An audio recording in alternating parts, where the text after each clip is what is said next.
நல்ல action movie, நல்லா இருந்துச்சு. பாட்டு நல்லா தான் கதை தெரியும், ஆக்டிங் வேறு லெவல். சாரோட கம்பேக் இதுதான் மிகப்பெரிய ஹிட்டாக இருக்குது. கண்டிப்பாக பிளாக்பஸ்டர். ஜூன் பாட்டுக்கு ரொம்ப ஆமாம், ക്ലൈമാക്സ് ട്വിസ്റ്റ് அதுதான். അതേ റിവ്യൂവിൽ சொல்லக்கூடாது, നിങ്ങൾ പോയി പടത്തെ പറയും. എന്നെ അടിപൊളി നോക്കുന്ന പഴയ നമ്മുടെ ധൂളിലെ ഫാമിലൊക്കെ വിക്രം അത് തിരിച്ചു കൊണ്ടുവന്നു. വിക്രം അടിപൊളിയായിട്ട് വിക്രത്തിൻ്റെ വേറെ ലെവലായിരുന്നു കേട്ടോ. അതുപോലെ വിക്രം ചെയ്തിട്ടുണ്ട്. നമ്മൾ ആ വിക്രത്തിൻ്റെ ഒരു ക്ഷീണമൊക്കെ മാറി വിക്രം നല്ല ഫിറ്റായി. സുരാജ് വേറെ ലെവല്. സുരാജിനെയൊക്കെ തമിഴിൽ നിന്ന് എടുത്തുകൊണ്ട് പോകും. നമുക്ക് നമ്മുടെ കൈവിട്ട് പോകുന്ന സുരാജ് പോകുന്നത് നല്ലൊരു പടം. നമുക്കൊരു ഇത് പോകുന്നില്ല എന്താ വെച്ചാൽ അത്രപോലെ സ്പീഡിലാണ് പടം പോകുന്നത്. നല്ല ക്യാമറ വർക്ക് ഭയങ്കര സ്പീഡിലാണ് പടം പോകുന്നത്. അവസരത്തെ ക്ലൈമാക്സൊക്കെ വിക്രം തകർത്തിട്ടുണ്ട് കേട്ടോ. വീട്ടിലും പടം അടിപൊളി. അടിച്ചിരുന്ന് കാണാൻ പറ്റിയൊരു വൈബ് പടം എന്ന് തന്നെ പറയാൻ പറ്റും. ഭയങ്കര ഇഷ്ടപ്പെട്ടു. വിക്രത്തിൻ്റെ വേറെ റേഞ്ച് പെർഫോമൻസാണ് പടത്തിൽ കാണുന്നത്. ഏത് ജോണറിലും ഇഷ്ടപ്പെടും. സൂര്യൻ സ്വരാജ് എല്ലാം പടത്തിൽ അഴിഞ്ഞാടിക്കൊണ്ട് വിക്രത്തിൻ്റെ നടപ്പും ഡയലോഗ് ഡെലിവറി എല്ലാം ടോട്ടലി ഡിഫറെൻ്റ് ആയിട്ടാണ് പടത്തിൽ മേക്ക് ചെയ്തേക്കുന്നത്. എന്താ പറയുക, ഇതിന് മുമ്പ് ചെയ്തേക്കുന്ന ഡയറക്ടറുടെ പടം ചിറ്റ സൂപ്പർ മൂവിയായിരുന്നു. അപ്പോൾ അതിൻ്റെ വേറെ റേഞ്ച് പടം ഫസ്റ്റ് വാച്ച് രീതിയിലുള്ള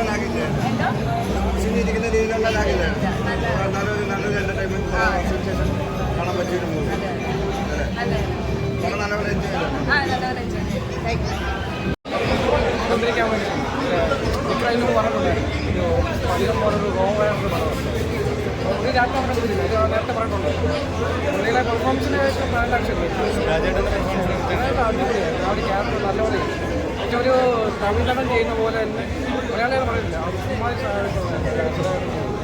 പിന്നെ ഡയറക്ഷൻ പറയുകയാണെങ്കിലും എന്താ ഞാൻ പറയില്ല, ഔട്ട് ആൻഡ് ഔട്ട് പോയിന്റ് പറയല്ല, അതിൻ്റെതായ ലാഗ് ഉണ്ട്. പക്ഷേ ഓരോ ലാഗ് കഴിഞ്ഞിട്ട് കുറച്ച് കഴിയുമ്പോഴേക്കും ഒരു കൈ മൂവ്മെൻറ്റ് വരും, പിന്നെ ലാഗ് ഉണ്ട്, പിന്നെ കൈ മൂവ്മെൻറ്റ്, അങ്ങനെ ഒരു മാസമല്ല ഒരു ഫാമിലി ഇമോഷണൽ ഡ്രാമ. ആ ഒരു പറയാം. ഇത് ഓരോന്നും എനിക്കറിയില്ല. ന്യൂട്രൽ ഫാൻസുകളൊക്കെ ഇത്ര ലാഗും പിന്നെ കുറച്ച് ഡ്യൂറേഷൻ ഒന്ന് കുറച്ചിട്ടുണ്ടെങ്കിൽ കുറച്ചുകൂടെ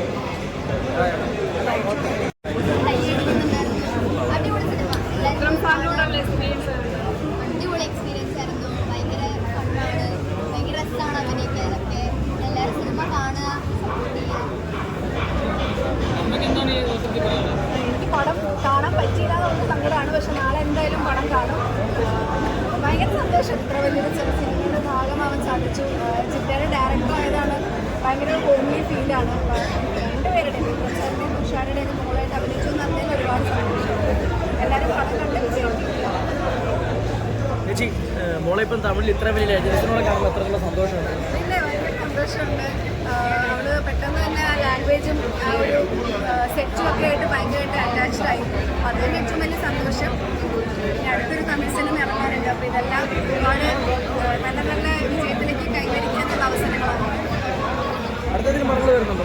അടുത്ത റെട്രോ എന്ന സൂര്യയുടെ സിനിമ, സൂര്യ സാറിൻ്റെ സിനിമ പറയും വിശേഷം.